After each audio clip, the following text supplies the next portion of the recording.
네, VIP 투자 전략 시간입니다. 5월 15일 월요일 시장 함께하고 계시고요. 양우석 해설위원님과 함께하도록 하겠습니다. 어서 오세요. 네, 안녕하십니까? 네, 반갑습니다. 자, 이번 주에 뉴욕 증시는 월마트와 홈디포 등 소매업체들의 실적에 조금 더 주목될 것으로 보여지고 있습니다. 지난주에 이 소비 둔화에 대한 우려를 키웠죠. 백화점 체인들이 부진한 좀 실적을 좀 발표했기 때문인데요.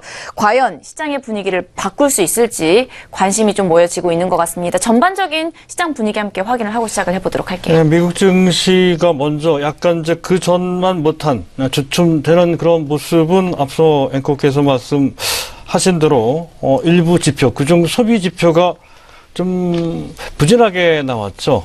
그 연장선상에서 미국의 대표적인 백화점 업체입니다. 메이시스 같은 경우에는 실적 부진으로 주가가 폭락하기도 했고요. 이런 부담은 좀 있습니다. 하지만 그 소비가 약간 부진한 것은 계절적인 측면 또는 날씨 측면도 분명히 있다는 것이죠. 그래서 그것이 지금 현재 미국 경기가 정점을 찍고 내리막길에 접어들었다. 이렇게 보기는 좀 어려운 상태입니다. 여전히 탄탄한 회복세 선상에 놓여 있는 그런 상태다. 그렇게 봐야 될 것 같습니다. 지금 미국 증시를 중심으로 해서 주춤되는 것은 그 전에 사실 나스닥을 중심으로 해서 상당히 탄력적으로 올라갔죠. 우리나라 코스피 지수도 마찬가지입니다. 전 세계 주요국 증시 중에서 가장 지난 한 주 5.4%를 급등을 했거든요. 그 정도면 가장 많이 오른 케이스입니다. 해서 그에 따른 약간의 기술적인 부담도 좀 있는 그런 상태 하에 자, 미국의 정치적인 문제 갑작스럽게 트럼프 정부가 FBI 국장을 해임시키는 등 시끄럽게 됐습니다. 그런 문제. 또 현재 은근슬쩍 유럽중앙은행이죠. ECB나 또는 일본은행 등에서 지금 한창 진행하고 있는 양쪽 완화를 어느 순간 중단할 수도 있다. 이런 얘기가 조금씩 나오고 있습니다. 네, 그리고 6월 달에 금리 인상 확률이 거의 90%에 달하죠. 그런 어떤 약간의 이제 부담이 있다 하는 건데, 특별한 새로운 악재는 아니지만, 그동안 많이 올라간 것과 결부돼서, 약간 조정을 받는 빌미 등으로 작용하고 있는 것 같습니다. 자, 우리나라는 지난주, 특히, 옵션 등의 파생상품 영향을 많이 받았다는 건데요. 오늘부터 시장의 색깔이 약간 변하기 시작을 했죠. 삼성전자를 중심으로 해서, 삼성전자 주변에 현재 OLED 장비 내지 소재주, 오늘 같은 경우는 반도체 장비주, 원익 IPS나 테스 같은 또 ISC 같은 자, 이런 장비주들이 현재 다시 부각되고 있습니다. 삼성전자와 그 주가 흐름의 궤적을 같이 한다 이렇게 볼 수 있죠. 다른 섹터들도 마찬가지일 것으로 판단이 됩니다. 자, 그런 가운데 시장 지수 강세장보다는 약세장에서 시장 대안천에서 주로 이제 잘 선택받는 화장품주들이 같이 올라가고 있는 그런 특색이 좀 있다는 것이죠. 그리고 또 한 가지 주목을 해야 되는 것은 보편적으로 코스피 지수가 탄력적인 상승을 하지 못할 때 상대적으로 올라가지 못했고 위치가 좋은 코스닥 시장 같은 경우 오늘 같은 날 지난 한 주에 비교적 상대적인 탄력성을 보였던 그런 그 흐름을 이어받아서 추가적인 탄력을 보일 만도 할 텐데요. 나쁘진 않으나 하지만 시장의 색깔도 즉 판도도 바뀌었고 지수 그 자체도 그 전만 못합니다. 해서 지난 한 주와 달리 이번 주 내지 다음 주 또는 한 6월 달까지도 시장 상황은 그 전과는 좀 다른 양상으로 진행될 소지가 있다는 것, 그 기로선상에 있다는 것이죠. 매우 현 시장 전체적인 상황은 좀 따분한 그런 상황이지만 내면적으로 봤을 땐 치열한 시장 판도와 관련된 변화가 진행되고 있는 것으로 판단되는 그런 상황입니다. 주의 깊게 봐야 될 것 같습니다. 자, 환율부터 보도록 하겠습니다. 달러 인덱스는 99.17, 유로화 가치는 1.09달러, 엔달러 환율은 113.87, 전일 대비 0.5% 정도 내려와서 전체적으로 엔저가 어느 정도 제동되는 그런 모습. 달러 가치는 큰 변화가 없는 그런 상태이죠. 원달러 환율이나 원의 환율도 큰 변화 없이 각각 1126원 그리고 993원 그런 정도 수준에서 안정적으로 움직이고 있는 예, 그런 모습이고요.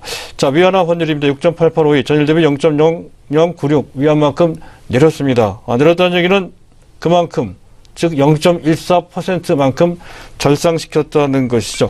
이 부분은 좀 봐야 될 것 같습니다. 그전 현재 지금 위안화 환율이 특히 5월달 들어 조금씩 현재 위안화 저평가 전압적으로 움직임이 한때 6.9 이상 충분히 올라가는 그런 모습 해서 달러당 7위안대 접어들 것으로 예상되는 시점에서 최근 들어 다시 그런 흐름이 어느 정도 조절되는 듯한 그런 모습이 나타나는 것은 아무래도 어제 폐막된 베이징에서 있었던 1대1로 포럼과 어느 정도 관련되어 있다는 거죠.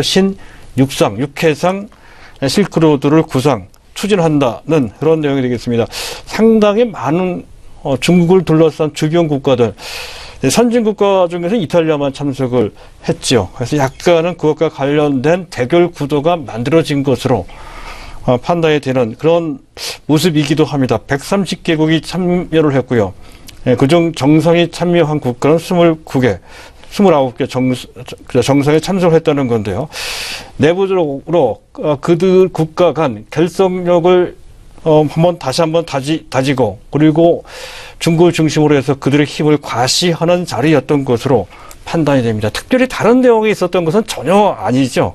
그전부터 계속 있었던 역내 인프라 확대 그리고 그 각각 그것을 연결시키는 각 지역별로 연결시키는 그러한 작업들 그리고 자유무역 확대 그리고 금융교류 확대 이런 내용 그 전에 이미 3년 전부터 계속 제시해왔던 그런 내용을 다시 한번 강조하는 그런 정도의 내용이었다는 건데요. 그래도 의미가 있어요.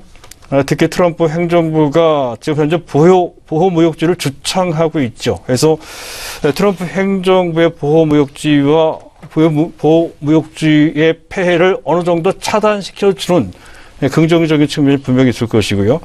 또 한 가지는 위안화를 국제화시키는 데 상당한 노력을 경주하는 그런 흔적이 역력합니다. 위안화가 국제화되기 위해서는 어느 정도 안정적 강세가 나와야 된다는 것이죠. 그런 측면에서 본다면 과거와 같이 위안화가 일방적으로 절하되는 쪽으로 움직이지 않은 소지가 상당히 있습니다. 이것은 우리나라 수출 경제에도 상당히 도움이 되죠. 그 긍정적이고요. 자, 유라시아 경제 패권을 또 어느 정도 도모하는 측면, 물론 중국이 도모한다는 거죠. 그것은 약간 불확실한 측면이 좀 있습니다. 그래서 그 부분은 좀 경계를 해야 된다는 것이고요. 가장 중요하고 우리 현재 경제 현실적으로 다가오는 내용은 바로 이거죠. 중국 자체적인 기간 산업, 특히 철강, 석탄 이런 부분입니다. 시멘트도 뭐 포함이 되겠습니다. 이쪽 부분과 관련된 구조적인 공급 과잉 문제가 이런 사업 등을 통해서 공급에 대한 현재 공급 계획을 통해서 공급 부분 구조 개혁도 있지만 이렇게 인프라 투자 등을 하게 되면 수요 부분이 더 증대되겠죠. 그래서 공급 과잉 문제가 상당 부분 해소되는 흐름이 진행될 것이라는 측면. 그것이 구체적으로 발현되기 시작했던 것은 작년 초반부터죠. 자, 이런 흐름은 지속될 소지가 높습니다. 따라서 그와 관련된 우리나라 시장에서 해당되는 섹터, 철강도 되고요. 화학도 됩니다. 또 직접적인 수혜 대상은 현재 건설 관련 기계들, 굴삭기 같은 경우가 대표적인 케이스예요. 두산 이프라코아 또는 현재 전기 장비 또는 부품과 관련돼서 LS 전선이나 또는 얼마 전에 분할 재상장됐던 현대 일렉트릭 내지 현대 건설기기 같은 정보들이 그에 해당되는 수혜주가 된다는 것까지 참조해서 보실 필요가 있겠습니다. 자, 미국의 국채금리입니다. 2.322 이틀간에 걸쳐서 6.5 베이스 포인트나 비교적 큰 폭으로 내려갔다는 것은 미국 증시가 그만큼 쉬어간다는 뜻도 좀 있는 것이고요. 자, 우리나라 국고채 금리하고 별반 차이가 나지 않습니다. 이것이 사실 정상화되는 길이긴 하지만 너무 빠른 속도로 미국 국채 금리가 내려오고 우리 국고채 금리가 올라온다면 다소 변수가 될 수 있다는 것에 대해서는 조금 경계를 해야 되고요. 그 외 금값, 구리값 그리고 원유값은 큰 변동 없는 시장에 큰 영향을 미치지 않는 그런 모습이었습니다.